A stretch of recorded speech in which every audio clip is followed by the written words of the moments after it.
dans le livre, c'est l'importance constitutive des imaginaires de l'avenir. C'est-à-dire, comme on parle de politique qui nous engage sur 70 ans, il ne faut pas se cantonner, comme on a tendance à le faire en France et aussi dans d'autres endroits, à un imaginaire de l'avenir qu'on suppose unique, où l'avenir, c'est un adversaire qui est seulement dissuadable par des armes nucléaires et par les armes nucléaires dont nous disposons.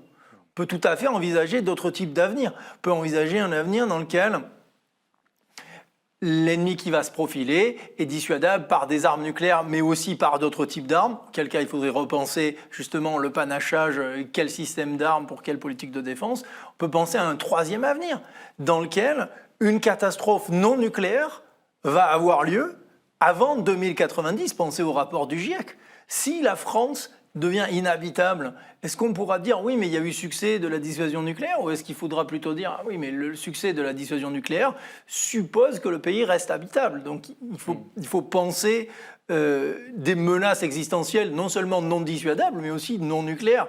Et donc ce serait une erreur, si vous voulez, d'être dans un mode binaire où c'est soit l'ennemi qui correspond à notre présent et à notre arsenal aujourd'hui, ou alors l'idée de jeter les bras en l'air et de dire on ne peut rien faire d'autre. Du coup, ça me fait la transition vers la dernière question de cet entretien. Vous plaidez beaucoup dans le livre pour l'idée qu'il y ait enfin un débat digne de ce nom en France. Vous en avez touché déjà quelques mots. Ce qui me frappe, on enregistre cette émission à la veille du premier tour de l'élection présidentielle. Ce qu'on peut déjà dire, peu importe les résultats en ce qui concerne cette discussion, c'est qu'on a eu une campagne marquée par les questions internationales comme jamais.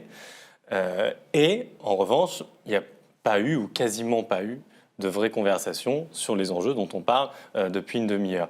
À votre avis, quelles sont les conditions ou quelles sont les actions que certains acteurs pourraient mener pour que ce débat il ait lieu, ne serait-ce que, peut-être pas dans tout le pays, mais ne serait-ce qu'à l'Assemblée de manière sérieuse, où pour l'instant il y a quand même peut-être quelques députés spécialistes qui font quelques tribunes de temps en temps, mais ça ne va pas bien au-delà quand même.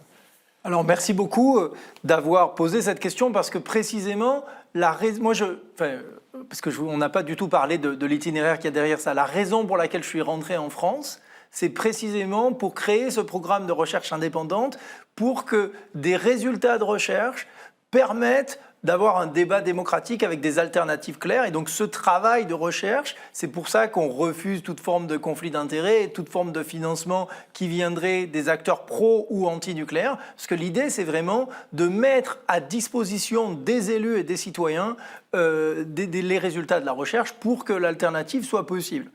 Un petit mot quand même sur le blocage, et après, en expliquant le blocage, je vous suggérerai en tout cas une modeste contribution pour le débloquer, c'est simplement d'observer que ce qu'on se disait tout à l'heure sur la prolifération horizontale comme focus exclusif, eh bien ça se retrouve dans le discours officiel, dans le discours des experts avec exactement les mêmes termes, alors précisément qu'on peut montrer que c'est l'inverse qui s'est passé, mais aussi dans la presse. Il y a un graphe qu'on n'a pas vu qui est dans le livre qui montre la fréquence du traitement des sujets nucléaires dans la presse tout le long du spectre politique et qui montre un surinvestissement de la prolifération horizontale et une négligence quasi totale vis-à-vis de la prolifération verticale, alors même que la première a cessé, en tout cas pour le moment, et que la seconde est devenue majoritaire.